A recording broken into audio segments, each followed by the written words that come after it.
planet Earth, 7.3 billion people, all with the same needs. No matter who you are and where in the world you live, there is one thing we all have in common. We all need food, water, clothing, and shelter. And wherever you go, you have to pay for it.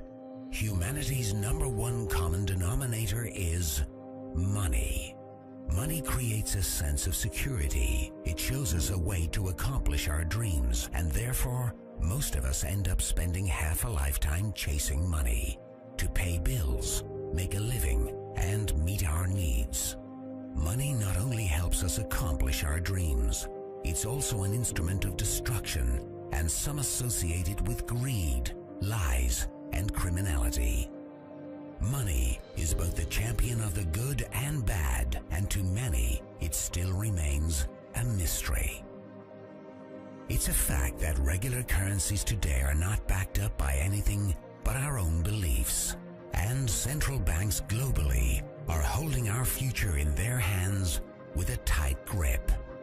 Money means power, and this information can truly empower you if you are willing to be open-minded and learn the truth about money.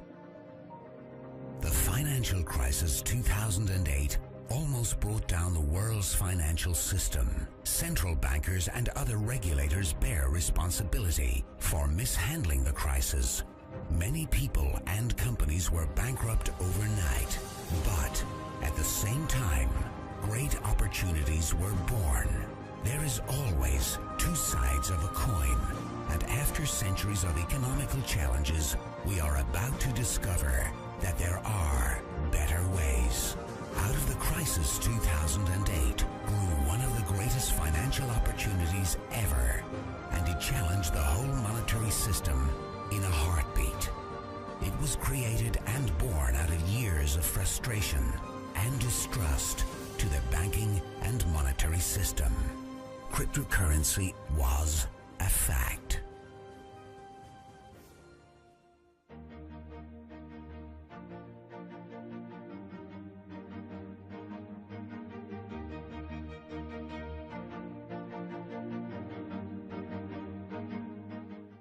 Bitcoin's blockchain was written 2008, and despite criticism by financial regulators, institutions, governments, and media, it had a tremendous increase in value.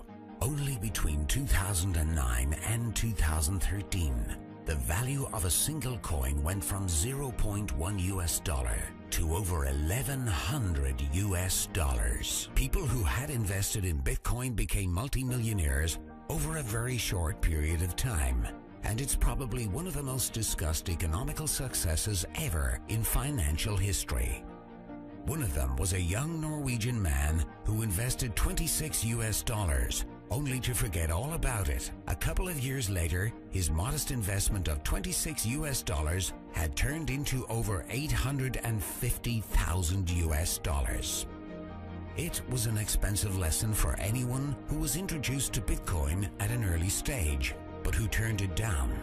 What if new technology allows everyone in the world to be their own bank, free from taxes and banking fees? Cryptocurrency is built on math, technological computer software with a shared code that connects a global network through the internet. But how do we know it can be trusted?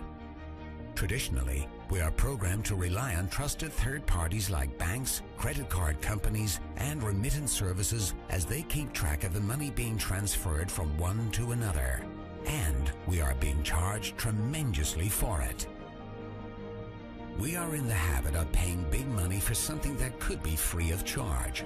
Most trust banks so dearly that they think they are solid, honest, and reliable. But what if there are ways that can cut out these middlemen, charging us huge amounts that are cheaper, safer, and faster?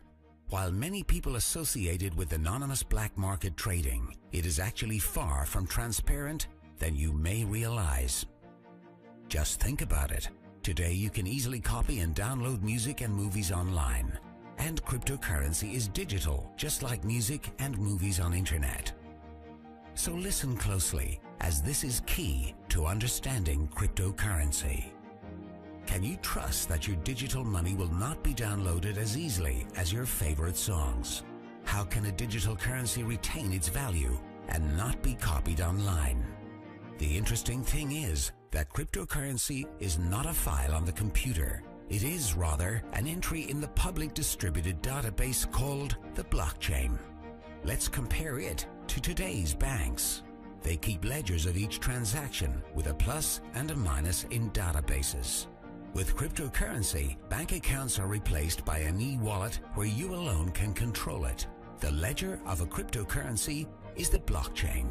The blockchain, or the ledger of a cryptocurrency, keeps a record of every coin and every transaction ever made, and it always balances since the amount of coins is non-changeable and no coin will ever leave the system.